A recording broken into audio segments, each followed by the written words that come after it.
선거철이 가까워집니다. 선거 연설 방해, 포스터 찍기, 공무원들 통반장 방문 독려, 학교에서 합동 연설회를 했는데 연설회를 하려 하면 학생들을 등교시켜 연설회를 못하게 하는 등 대도시 공선 운동장은 운동을 하거나 문이 닫히는 등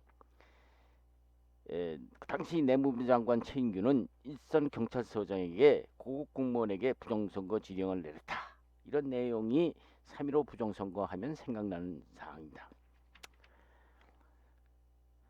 당시 대통령이 참석치 않은 1960년 3월 11일 중앙청 국무회의 회의록을 보면은 3월 14일 내무부 장관이 국무회의에서 공무원이 제2선, 제3선에 나가기로 한 것이 지방에 따라서는 공무원이 제1선에서 서게 될 경우 주변 공기가 이상하니 각별히 각 장관들은 주의를 해달라는 내용이 있습니다. 국회 결산위원회에서 공무원이 선거운동을 한다고 경론이 벌어지자 최인규 내무부 장관은 강요한 적이 없다고 사실을 은폐 답변을 하는 것이죠. 야당 탄압도 안 왔다. 유세정 허가를 내주지 않는 반면에 야당 집회 장소로 나는 대중교통을 중단도 하는 것이었습니다. 1960년 3월 9일에는 전남 야당 당원에 대한 테러를 해서 5시간 만에 사망하는 사건도 생기겠죠. 선거 닷새 전에는 모의 투표용지 3인조, 9인조 공개 투표 등 야당에서 의해서 모든 것이 드러나게 됩니다. 여당 부정선거 비밀 지령이 폭로되기 시작도 합니다. 이를테면 단기 4293년 3월 20일 투표 공작에 관한 요령이라는 지령에 의하면 여당인 자유당 마산지부당 자료까지 신문에 보도되는데 그 내용을 보면 사화를 사전투표, 3인을 9인조, 3인조로 공개투표, 대류투표 등으로 공공연한 부정투표가 강행된 데 대한 항의였습니다. 관권과 금권이 총동원된 부정선거가 공공연히 자행되었던 것이죠. 참다 못한 야당은 3월 15일 오후 4시 30분 선거법 불법 무효로 추정하고 법정투쟁을 결의하기도 합니다. 야당은 최초로 야당 마산지부에서는 부정선거를 외치며 오전부터 가드 시위를 벌립니다. 이것을 본 시민들과 학생들이 시위에 가담하게 되죠. 경찰과 충돌하면서 사태는 걷잡을 수 없이 확대되는 것입니다. 마산에서 최초로 유혈 사태가 벌어지는 경우가 당시였습니다. 당시 마산 무학초등학교 담벼락에는 총탄 흔적이 지금도 남아 있습니다. 경찰의 총 발사에 마산은 피로 물들었었죠. 이날 경찰의 발표는 10여 명의 사망자, 10여 명의 부상자가 발생한다고 발표했습니다. 마산고 2년 김영길 군과 가슴에 총을 맞고 숨을 거두니 그때 나이가 18살이었죠. 그러나 여당은 야당의 무효 선언에 당시 최인규 내무부 장관은 이렇게 사태가 심각해지는 것은 야당이 15일 오후 3.15 부정선거 불법 무효 선언에 대해서 야당의 일방적으로 불법 부정이라고 주장하는 것은 받아들일 수 없다는 것이라고 주장을 하죠. 최인규 장관은 그 야당은 이런 주장할 자격도 없다고 일축할 뿐이었습니다. 그리고 온갖 부정의 수법으로도 이승만 대통령에 대해서는 할 말이 없었지만 부통령 이기붕 당선에는 안심할 수 없었던지 득표수에까지 조작하는 부정을 자행합니다. 선거 결과 대통령 이승만 92%, 부통령 이기붕은 78%라는 압도적인 승리를 얻게 됩니다. 그런데도 1960년 3월 17일 경무대 국무회의에서는 마산 유혈 사태 논의는 한마디도 없이 내용을 모르고 있던 이승만 대통령의 격려 사안만 있었다는 것입니다. 여당인 자유당은 적반하장으로 한다는 말이 야당이 선거에 패하니까 엉뚱하게 마산 사건 등의 책임을 여당에게 밀고 있다는 발언을 서슴지 않고 있었던 것입니다. 이처럼 이승만 대통령을 비롯한 여당인 자유당 정권과 민심 사이에는 깊은 골이 켜져 있었던 것입니다. 선거를 일주일 앞둔 3월 8일 이승만 대통령이 참석한 경무대 국무회의에서 국무위원들은 마치 여당인 자유당이 승리라도 한 듯이 흥분되어 있었다는 것입니다. 왜 그랬을까요? 이 자리에서 선거를 관장하는 최인규 내무부 장관이 이번 선거는 전 공무원이 일치 단결된 지지도 받고 있으니 여당인 자유당 승리가 거의 확실하다는 발언 때문이었던 것입니다. 최신부 장관 같은 이는 경북 달성군에 가봤더니 그것은 야당이 본고장으로 알았는데 열성 야당 당원까지 이승만 대통령을 지지하고 있다고 거짓 발언까지 하고 있었다는 것입니다.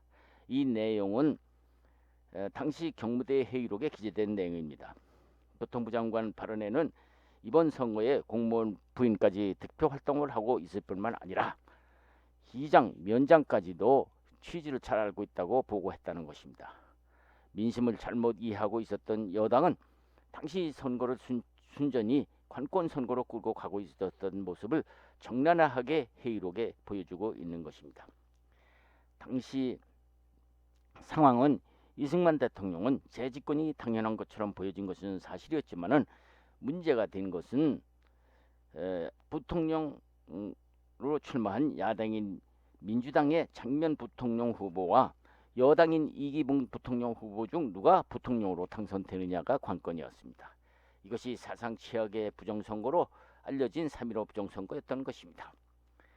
1960년 3월 15일에 치러진 제4대 정부통령 선거는 당시 한 말단 경찰관이 비밀 지령을 이용 양심선언으로 고백하면서 세상에 알려지게 되었는데, 이를테면은 사화를 사전투표해 놓으라는 것인데 말 잘 듣는 40%의 유권자를 포섭해서 미리 돈을 주고 투표 당일 여행을 보낸다거나 투표장에만 안 나가게 하거나 하여 선관위에 투표함이 도착하면 미리 여당 후보를 찍는 투표용지가 된 투표함을 가져오게 하는 것 등이죠.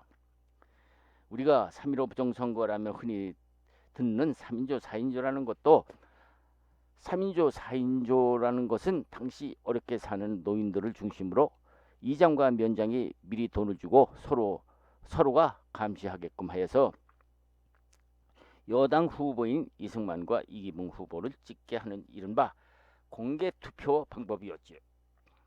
당시 투표에도 자신이 없으니까 개표를 지금 모양으로 전자개표가 아니라 개표 관리위원들이 손으로 일일이 표를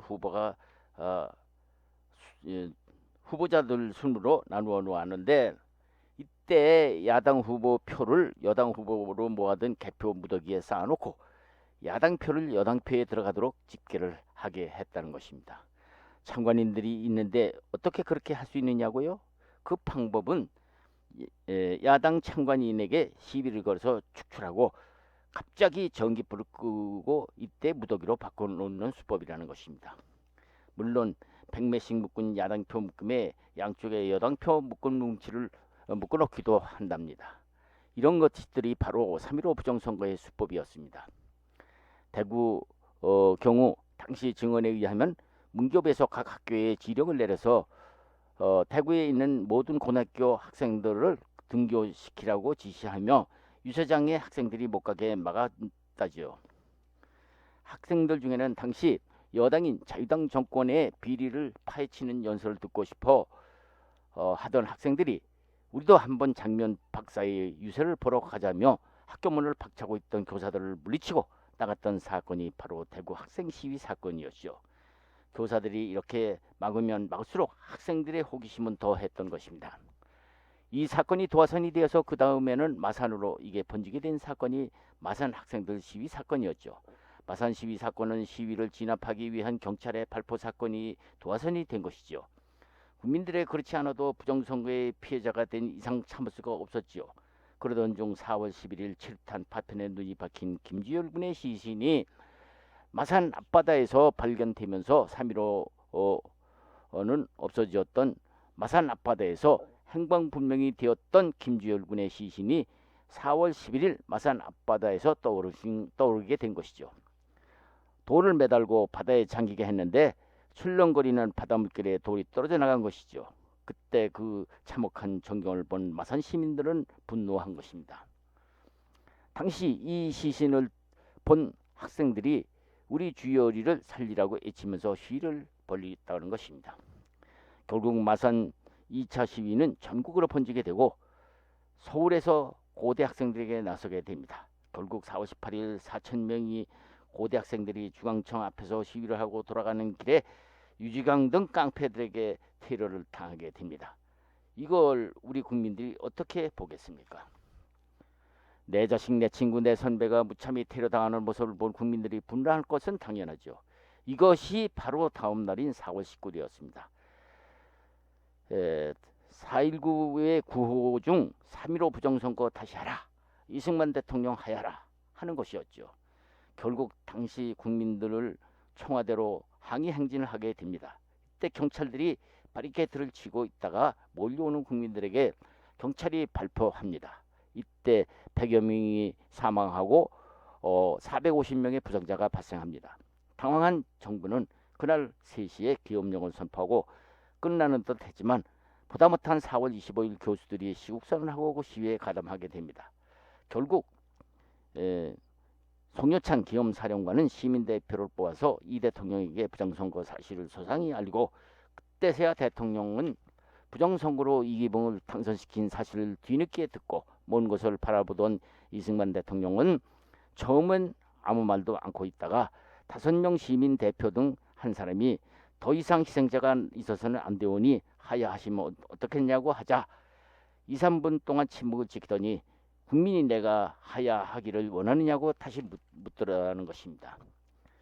시민 대표들이 네 그렇습니다 하고 답변을 하자 그렇다면 하야해야지 하면서 다음 날 하야를 발표함으로써 부정선거에 막은 내리게 됩니다. 사필 규정이라는 말도 있듯이 한간에는 요사이 정치적으로 이용하기 위해서 5.16 혁명이니 촛불혁명이니 하고 혁명자를 붙이지만 그것들은 군인들이나 일부 단체들이 자기들의 이익을 포장해서 혁명 운운하지 하는 것입니다. 진정한 국민의 혁명은 4.19 혁명이지 5.1 혁명이라고 함부로 정치적 수사를 써가면서 정권 유지를 위해 사용하는 것은 이 시대를 살아가는 우리의 4.19 혁명의 정신을 모독하는 것이 아닐까요? 이것이 바로 4.19 혁명의 유일한 경과였을 뿐이기 때문입니다. 요즘 혁명이라는 말을 아무데나 써먹는 것을 보면 안타까움보다도 분노가 느껴지는 것은 그런 까닭이 아닐까 합니다.